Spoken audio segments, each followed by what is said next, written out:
Oh, hi, it's James Van Osdell. I'm sitting here in my car in an alley getting ready to do Car Con Carne tonight. And I can't believe it took me this long. I've been doing this podcast for going on 8 years. And to date, I've never really figured out the beverage situation. I've never really had good beverages as we eat and talk in my car. It's kind of embarrassing that I never quite figured it out. But it occurred to me, tonight's guest and I are going to be eating pizza in the car. And really, there's only one thing you should be drinking when you're eating pizza. It's beer.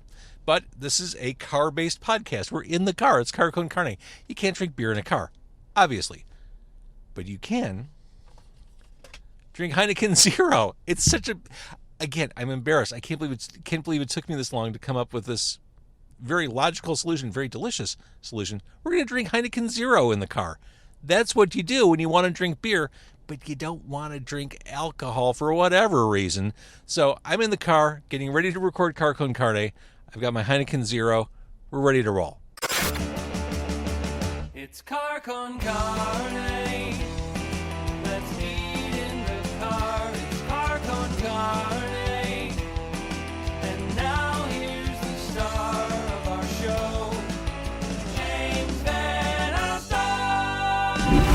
This is like a TV commercial. You're looking at the cheese dripping.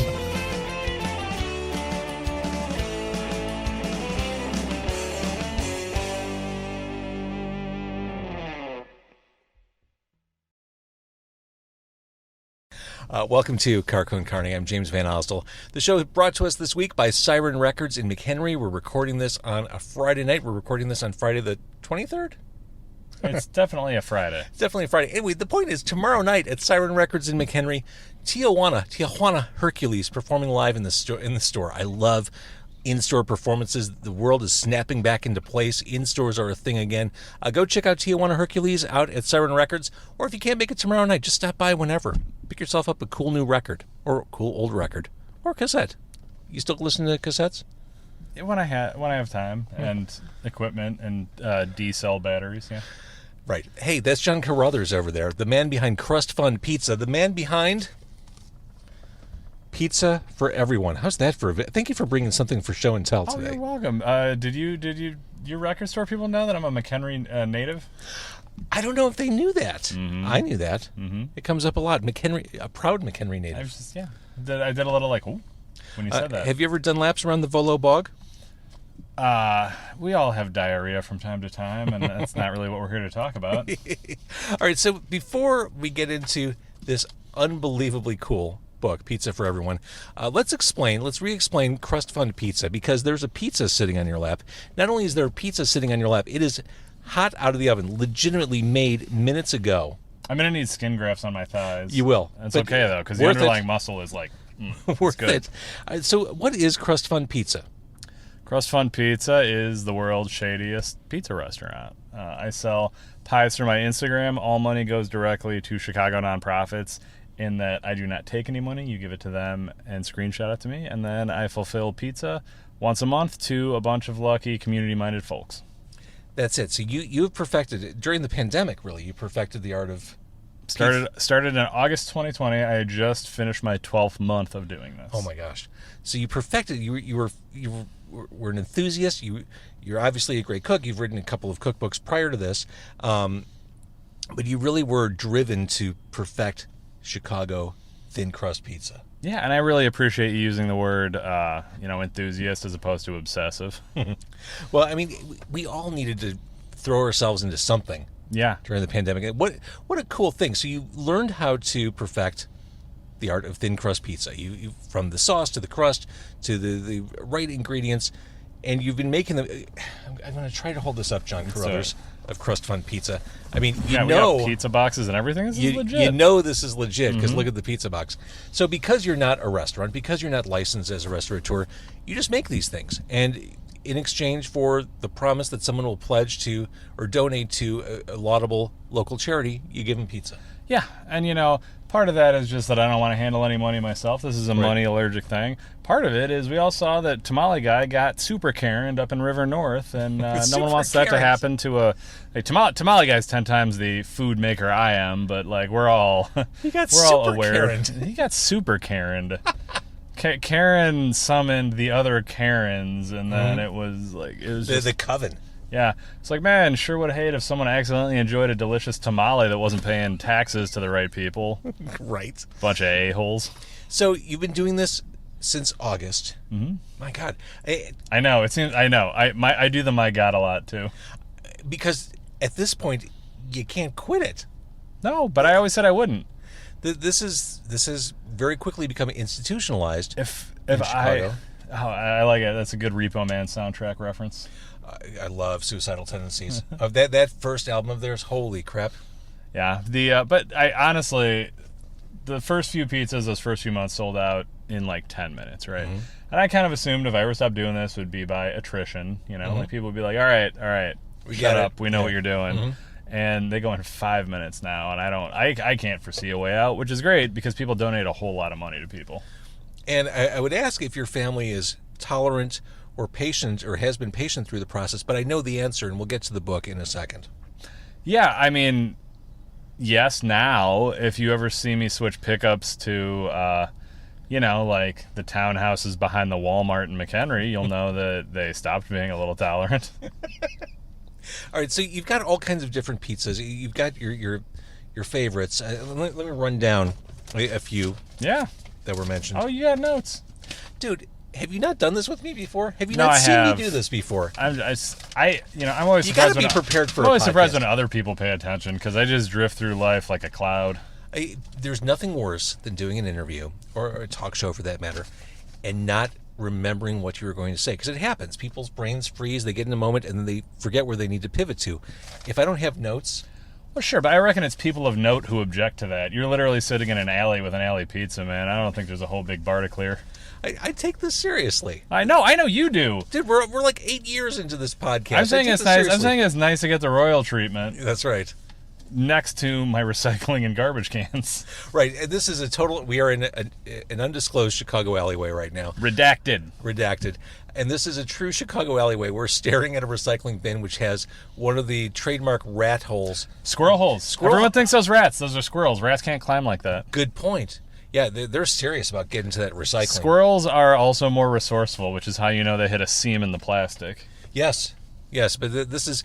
I mean, I lived actually not far from this undisclosed alley for many years. Nice. And I think the city had to replace 2 or 3 of my garbage cans in the time I spent there. You want to know the real problem is, like, I could call for that, and they would bring one fairly soon, because we got a real good alderman. The problem is, like, the way we are oriented in redacted, if we get one of those nice windstorm days, which are not infrequent here, everyone down and up the block ends up with everyone else's garbage and recycling. And I'm like, I don't know, man. Do I want to call for my recycling, and then do I want to call for Dana's recycling down the road and Jim's recycling down the road? Like, I'm not going to be the recycling hole police. Like, let the squirrels have their fun. Let the squirrels have their fun. All right, so some of the different recipes. There's the kawabunga. That was the special on my first menu. Thin sliced pepperoni and dill pickles. Mm-hmm. Pickles are having a moment. Everywhere you look, I went to Trader Joe's yesterday, and there are all kinds of chip flavors with pickles. And it's a thing that I might have had to sell in 2019, but they legalized it in 2020. No one's looking at pickles on pizza askance anymore. Good point. More like scare. More like scare cut. Scare cut. That was the October pizza. Okay. Oh, can I give your listeners a preview of what I have? I already have my name for this October's pizza. Do you mean Rocktober? Rocktober, yeah. Right. But so my scary pizza name is going to be Tom's Killing. Like, that's so local. Yeah. I love some wordplay. I don't get a whole lot of interstate traffic here. All right, so more like scare cut. Oh, that makes so much more sense. Sliced charred Fresno or sweet peppers, pickled red onion, goat cheese, and mushrooms. That sounds amazing. It's a great vegetarian. Real nice. That sounds fantastic. Crust the process. Again, wordplay. Philly roast pork, broccoli rabe, and garlic. That sounds like a nice combination. That was really good. Just the straight up Philly roast pork. This was... we don't get political on this podcast, but this was my love letter to a city that single-handedly flushed a big old racist down the toilet, and it was so happy to see that play out on TV. And I'm like, look, man, for Philly, we had our problems in the 2010 Stanley Cup, but I love you forever. Yeah, they didn't lose with grace. Back of that one. They haven't won with grace yet either, so... All right, so I want to talk about this book. I really do, because it's the coolest fucking thing I've read all year. You've got hot pizza you made. Oh, wait, hang on. Just so that the orders don't get confused in the John Carruthers kitchen, this one says JVO on the side. That's true. Well, I know you like, I'm an epic deli appreciator. I know you like stuff named after you. Oh, stop it. Yes, I do it all for vanity. It's just sausage, though, sorry. Ooh, not a sorry thing. So I'm honestly surprised that things have played out tonight the way they have, because in launching Crust Fund Pizza, you've been very clear that you are doing these pizzas for charity. You're not doing these for friends. You're not making these just for anyone who asks. I tried to steer us to different locations for tonight's recording. I suggested, I don't know what I suggested just eating in the alley or hanging out in the alley. And you're like, you know what? I'll make a pizza. I will. I do it for people who don't ask. That's the real key. That's the secret. Yeah. You try to work the angle, get shut down every time. You don't try to work the angle, and I'll go out of my way. I was being very conscious of not asking you, and I'm like, well, we can go anywhere. I don't care. Yeah. We could have gone to Taco Bell again like we did that one time. Oh, man. I still dream about that chicken chalupa. It's not bad. It's not just not bad. I remember meeting you thinking this is going to be horrifying. And then we were just sitting here, like glancing at each other. And it was like a movie moment where it was just like, wait, is this good? Is something happening in my heart? But it was the taco. It wasn't you. No offense. All right, so let's open this. You made this from scratch. I don't want to let any of this go to waste. I've been following your journey. Nachos and Lager is your Instagram account. It sure is. Pop it open there. Okay. This is going to be a two-man job. It's a very large pizza. Oh, my Lord. Look at this. I hope that... Hold it. It's a shame that there's not an app that can let people smell fennel. Oh, yes. Look at this. Oh, the sausage looks and smells perfect, John Carruthers of Crust Fund Pizza. Thank you. I can't make my own... I mean, I could theoretically... I'm never going to make my own pepperoni, but sausage, hang my hat on it. All right. Oh, you brought napkins because this is not your first... It's my third rodeo. It's your fourth, counting... It is the fourth rodeo, you're counting right. Quarantine Con Carne. No, I'm just... When it was still you and Mike, and we went to the worst barbecue place in the history of Chicago, I totally blanked that from my mind. All right, can I have a piece? We can have all the pieces. I'm sending the rest of this pizza home with you, because I know you got a growing boy. Yeah, he's in college, but they're still growing at that age. I've got a story about that for you later, too. It's a good story. Actually, I'll tell you during the podcast. All right, look at this. This was made, really, minutes ago by John Carruthers in the Crust Fund Pizza kitchen. He walked it out to this redacted alley. Redacted. I just want all your listeners to know, if they're just doing this via audio, I'm pouring buckets of sweat right now off my forehead. Just trying not to eat all four corners. You all know how it is. We grew up with this pizza. Those corners You can grab the corners. No. I'm a side guy. I'm a guest. Ooh, okay. Also, I have had several slices of pizza tonight. It was still Pizza Friday with the kids, Oh, perfect. This is a lifestyle. It's just not for glamour like this. So, again, as far as John Carruthers' bona fides go, we came to know him through BBQ and those two cookbooks. This is a guy who knows what he's doing. This is a guy who's also a tremendous writer. I think you're one of the funnier people I know in print, in media, period. What are we tasting here? Because there's a little bit of heat hidden underneath all this. I put a little bit of Aleppo pepper on it, right? And usually, so you get your crushed red chili flakes on pizza. I didn't put that all over because it's a very personal thing. That's your heat level. I agree. This is kind of a warm chili that has a lot of like fig and date and raisin flavors to it, almost like a dried fruit. And just a little bit of warmth that doesn't ever kind of tip over into like, oh, it's too hot. The sausage is delicious. I mean, that's my preferred condiment, period. Good. I'm glad I lucked out. I'm like, I've eaten pork with this guy, right? Because I try to be very very cognizant of people's diets. I've got a vegan pie. Like, I will, for people who don't eat pork, sub out, like turkey pepperoni or stuff like that, or beef pepperoni. God, but I was like, no, I'm pretty sure I've eaten pork with dudes. So this pizza, I wouldn't say that. Just say this for the sake of saying it. This is outstanding. Let's talk about the crust, because I think that's one of the more memorable things about it. It's perfect. It's the right crispness. Thank you. And it's flavored really well. I mean, it's a little sweet. It's really good. I'm glad you like it. So part of the reason I thought that tavern style pizza was the thing to hone in on, like other pizzas, like New Haven, New York, Neapolitan, like that pizza is the event, and it's great. And this pizza was always an event for us growing up, but it was the background color. Like, the event was the party. The event was getting together with friends. The event was watching a game. And, like, you just had the perfect pizza to do it. But it never took an 800-degree oven or having to seek out a place. Like, you can make this, and places are still making this in Chicago, with the same ovens they bought, you know, with the liquor license in 1952, you know? I went to La Rosa in Skokie, and I swear to God that oven has been there since The Honeymooners was on TV.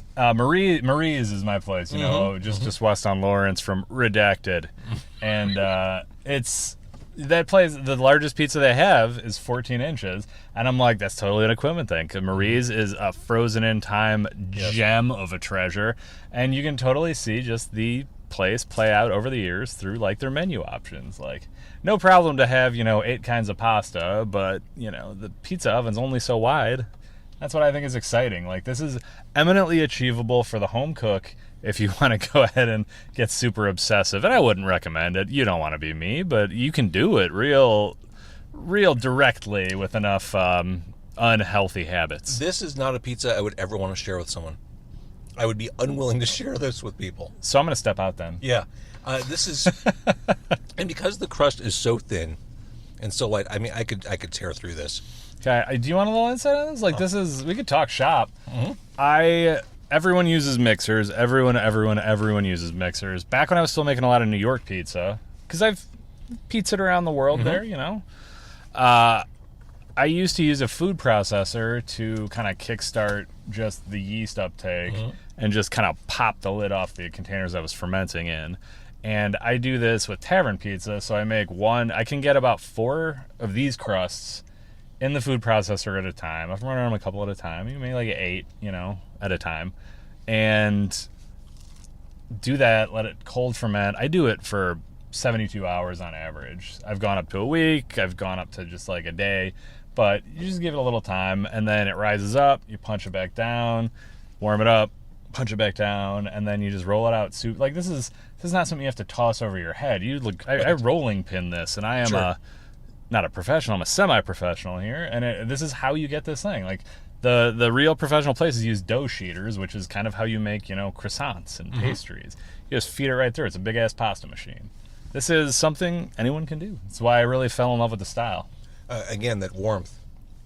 Really. Aleppo Chili's. So, you know, let me give a shout out to the Spice House in Evanston. They are not a sponsor, but they have some of the freshest, best chilies, and I just buy them because they're amazing. I get my cinnamon from there. Yeah, that good Ceylon cinnamon. Yeah, my kids are going to be totally spoiled. No we doubt. make like their oatmeal and pancakes, and it's like true ground Ceylon cinnamon. It's like $8 a jar. I'm like, damn, I'm really raising the kids on some bougie pancakes. Let's talk about the cheese. It's not just straight mozzarella, right? It is. I use more Parmesan than your average bear. If I was a restaurant owner looking over a balance sheet, I might cut back on it. But it is real block-graded mozzarella. The secret is never, ever get any pre-graded pizza cheese if you really want a nice pizza. Right. It is aged mozzarella. Like, I'll go between 24 and 36 months, depending on what's on sale, let's be honest. And full-fat Wisconsin low-moisture mozzarella. And that is something that's a lot easier to find here in the Midwest than it would be on the coast. Oh, yeah. But you can't go with the part skim because it forms that you know, shell.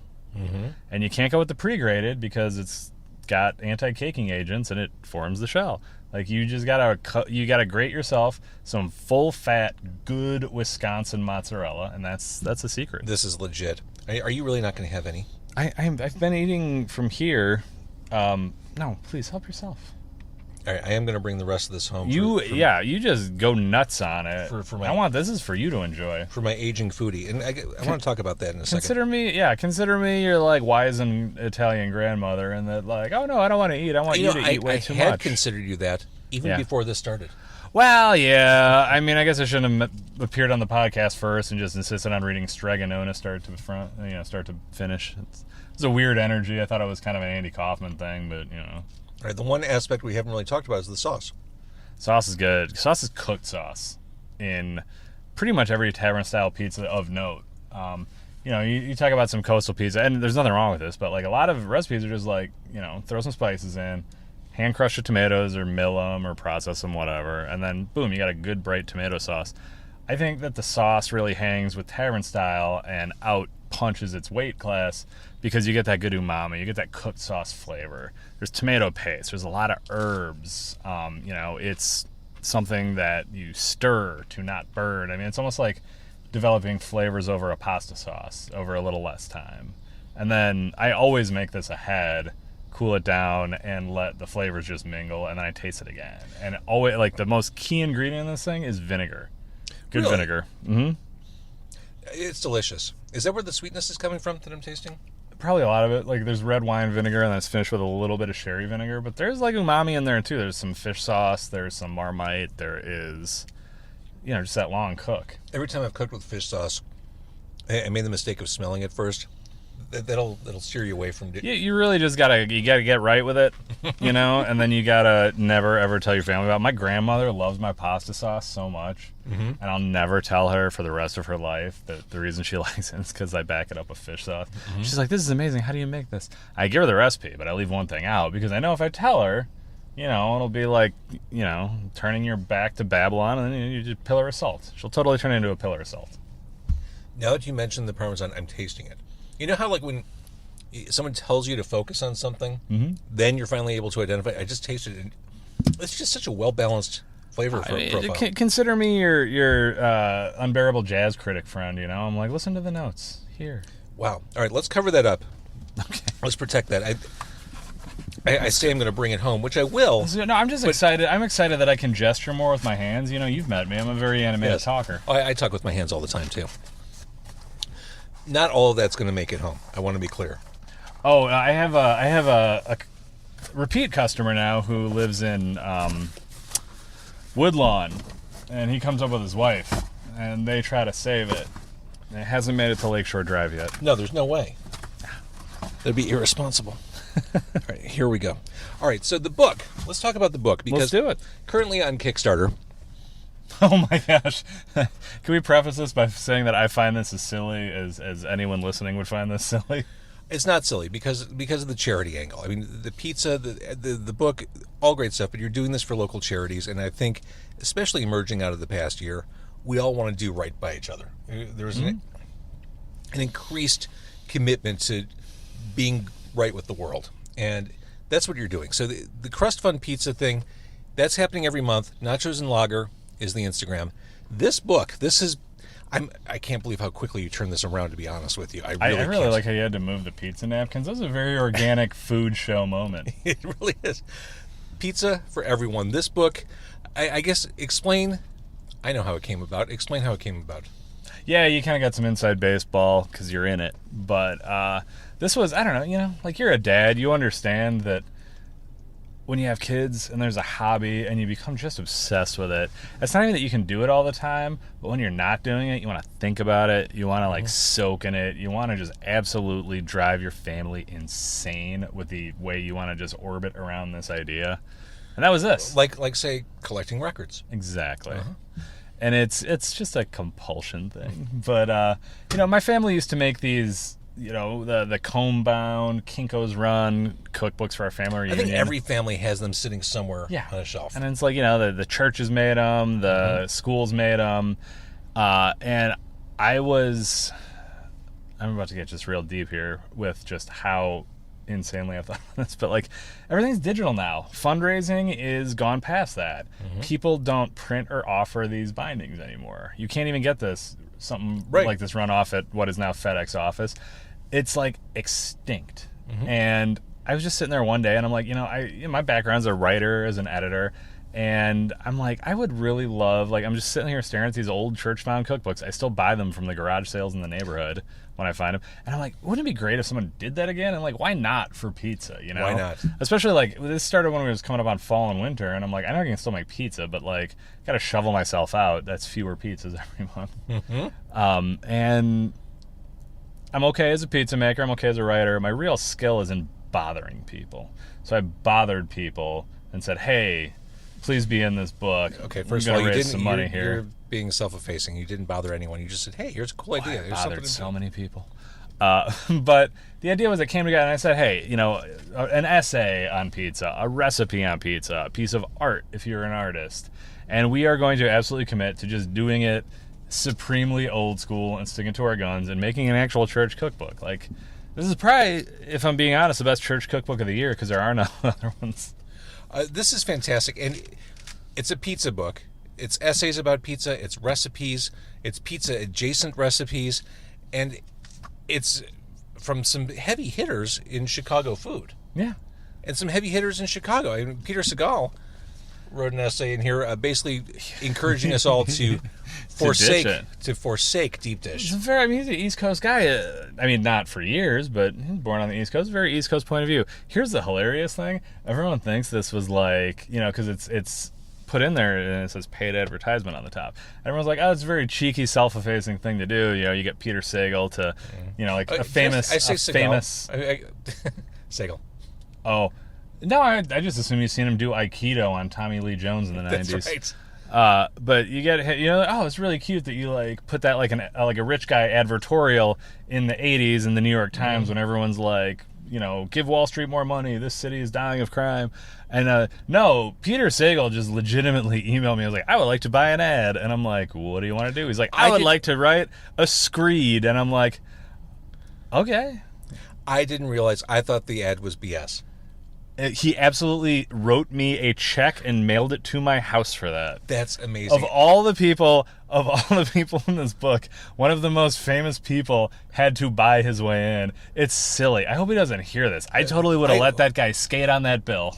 I hope he doesn't hear it either because I totally biffed his last name, which is like, that's the kind of thing as a broadcaster will haunt me probably for another week or so. Oh, you should just you should just do a drop-in like how I keep saying redacted, and I keep saying my address, but you've been popping in just redacted, yeah.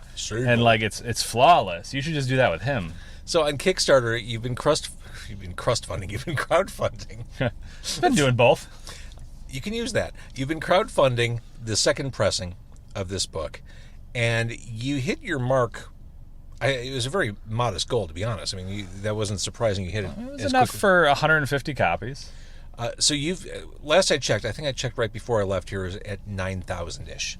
And I think the goal was 2,500? Yeah, 2,300. It was, Block Club. So I was selling out of these books like faster than I thought. And I just paid for the first run, but like I don't have another check because that was my money. Yeah.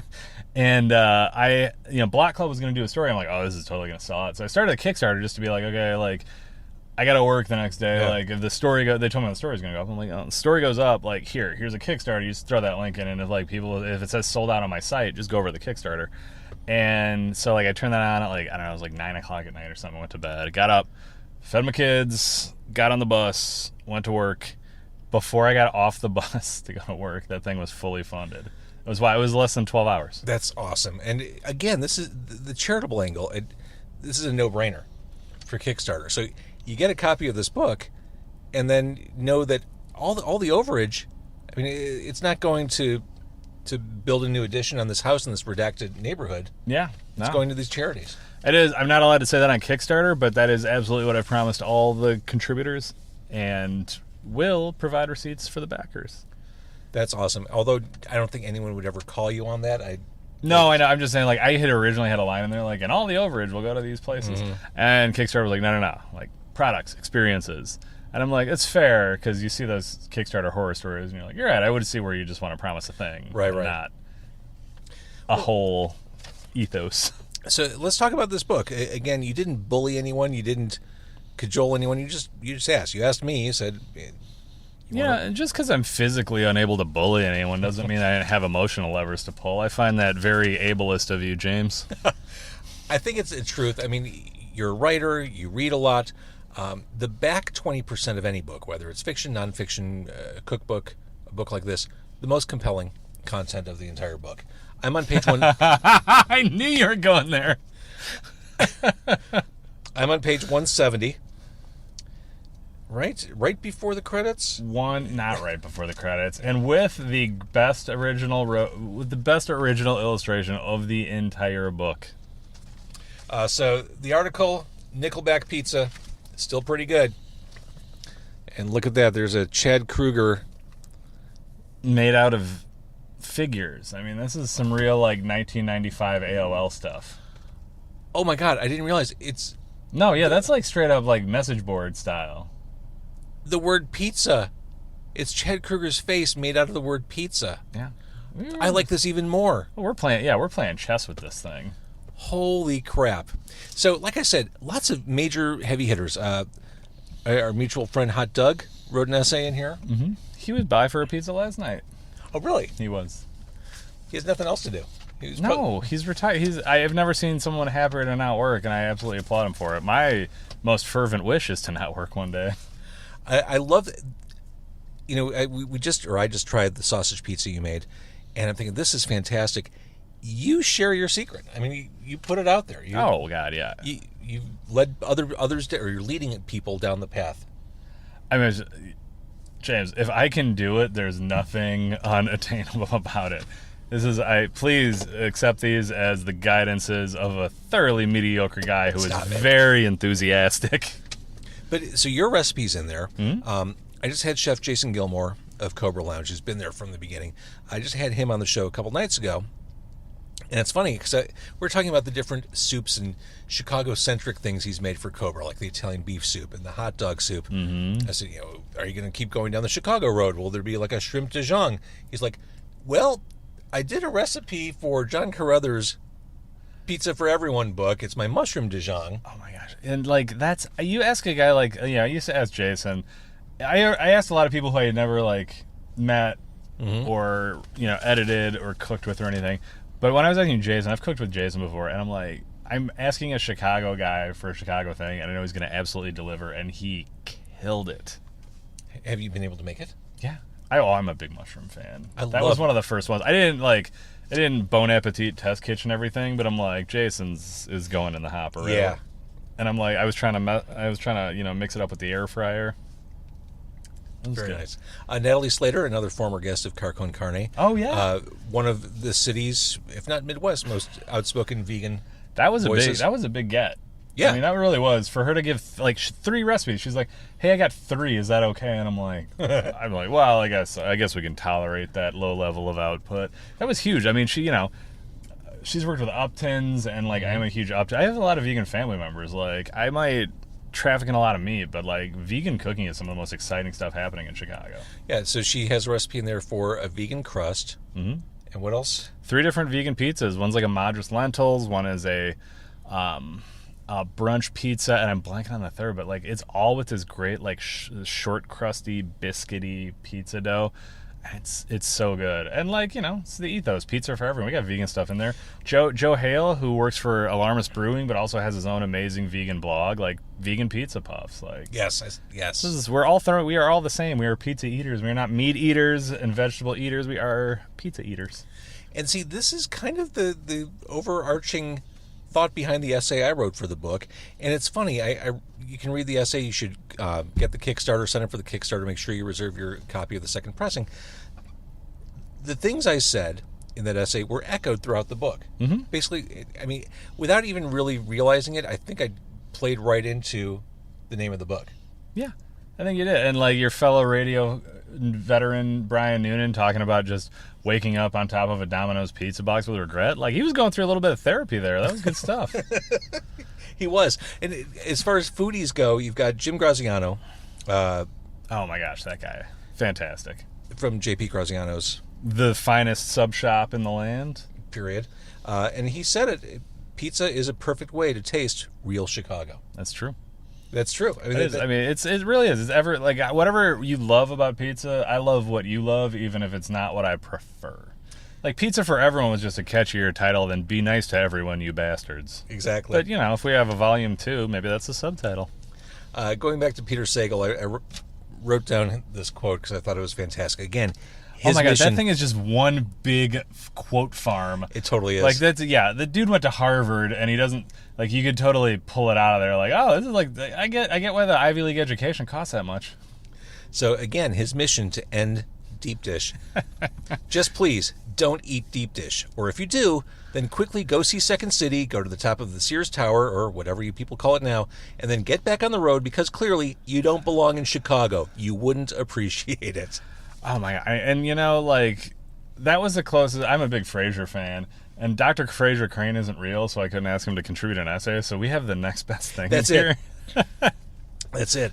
Also, there's. I do like how he's crapping on the Second City. I'm like, that thing's like the comedy incubator for the nation. What do you hate fun?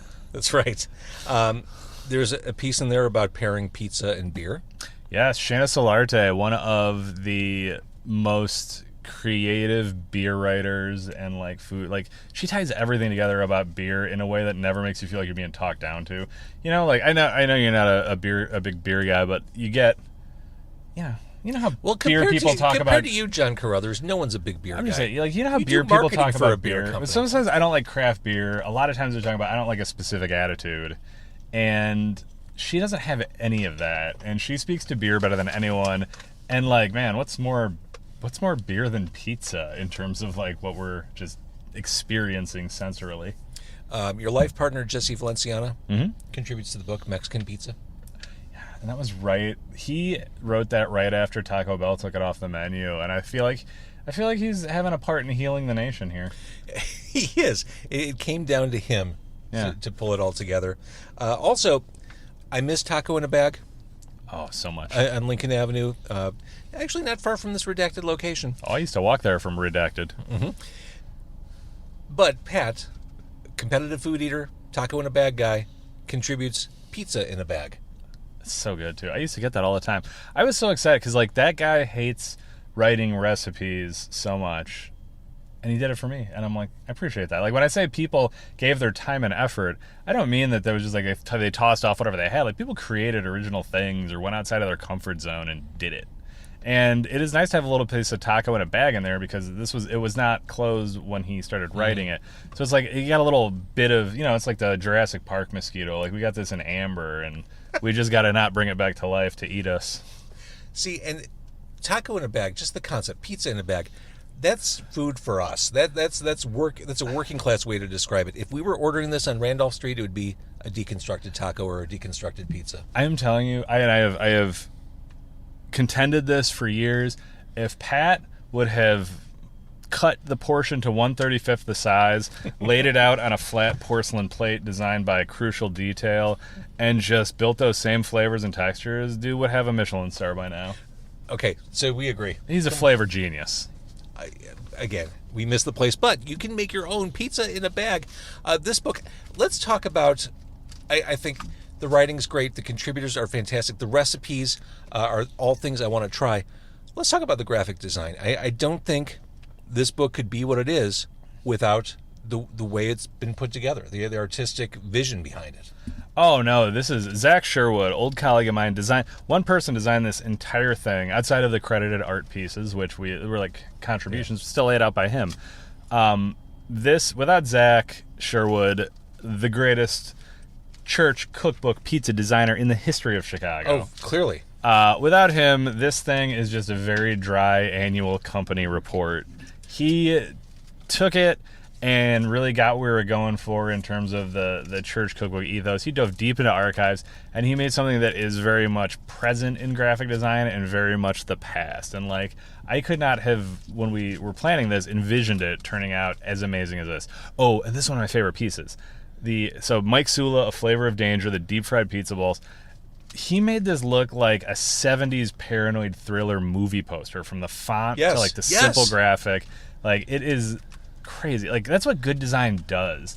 It really just brings you to a place that you didn't even consider, and like then afterwards you can't imagine what it would have looked like without that design. Here's John Scholl's piece. Deep Dish That Made Chicago was one of the first pieces he designed, and that's when we were like, oh, this thing's gonna be really cool. Well, and this is the same guy who designed the Crust Fund logo, right? No, the Crust Fund logo designed by Anthony Hall out of Portage Park. He sells shirts, underpants, what have you, under the name Hairbrand, and he is also a great artist. Zach's a great graphic designer. Honestly, if anyone's falling down on the job as part of the Crust Fund organization, it's me, but someone's got to make the pizza. Someone's got to make the pizza. Okay, so John Carruthers of Crust Fund Pizza. The Kickstarter goes until the first week of August, right? Sounds right. Yeah. And again, if you contribute, I think it's like $35 to get. Am I just pulling these numbers out of my? Yeah, 35 to get it locally, 40 to get it mailed, and Which then you a don't little want bit of people to do. shipping. I've completely fallen down. Well, in true We've had a lot of very generous people who want it mailed, and you know what? I'm just gonna have a little mailing party. Call my dad over, call my sister over, open a few beers, and we're just gonna have a USPS day. Well, I think the name of that reward is the "Oh God, you're really going to make me mail this" or something like that. Sounds right. Yeah, I'm love considering a new tier. If anyone abroad wants it, and if I can figure out the shipping prices, study abroad, like if you want it, and you're like in the UK or something. Got it. So again, if you go to the Kickstarter right now, it's Pizza for Everyone is the book. You can get a copy of the book, which honestly, it's a great read. It's not just recipes. It's not just essays. It's everything. It's everything about pizza, and it is about the most local thing you'll read. I think we all love reading, hearing about, watching things about the city. We love local. I think that's why I was, it's like over 500% funded, and I wasn't expecting that because I'm like, oh, other people want to have the Chicago vibe. Like That's it. I mean, people always assume we're talking to ourselves here, and I get it. Apparently, talking to a few other people. Well, and it's local without being smarmy local. You're not talking about the Bean or Wrigley Field. I have this conversation with other broadcasters all the time. You always know when someone comes from out of the market and is suddenly on the radio because it's like, hey, where do you guys go for pizza? So I was walking by the Bean. I couldn't believe it. We were drinking after going to the game at Wrigley. We sat in the bleachers. You just know when it's like jive. This is authentic Chicago. I call that the parachute job. It was like someone's parachuting in. That's it. Kind of like the Great Muppet Caper when they kick Kermit, Gonzo, and Fozzie out of the airplane at the beginning. It's exactly that. And usually it's on the behest of a internet media site we will not name. That movie, by the way, really was the beginning of the end for the franchise because after that we got Muppets in Space. Was that before? That was before Muppet Treasure Island? Maybe You might be right. In any event, anyway, by the time it was Treasure Island, like I was seeing that movie for $1.50 at the second run 3 weeks later, and I'm like, oh. Well, the point is, John Carruthers at Crust Fund Pizza, Gonzo can't carry a movie. No, that was such a mistake. He can just no. The only thing he can carry is that chicken, and there's weird stuff going on. There's weird stuff going on there. Again, the point is this: Kickstarter. Oh yeah, Pizza for Everyone. John Carruthers, Crust Fund Pizza. Get this book. It is highly readable. It is very Chicago. It's stuff that you can replicate and enjoy at home. Some funny stuff in there. Some honest, authentic stuff. I love it. You can get it, and in the process, support local charities. Support the community. Which is the whole motivation behind Crust Fund Pizza. Correct. And I mean, just as an endorsement, I should be sick of it by now, and I'm still reading it for fun. All right. John Carruthers, Crust Fund Pizza. The book is fantastic. Get it. It's Pizza for Everyone. And thank you for watching and thank you for listening.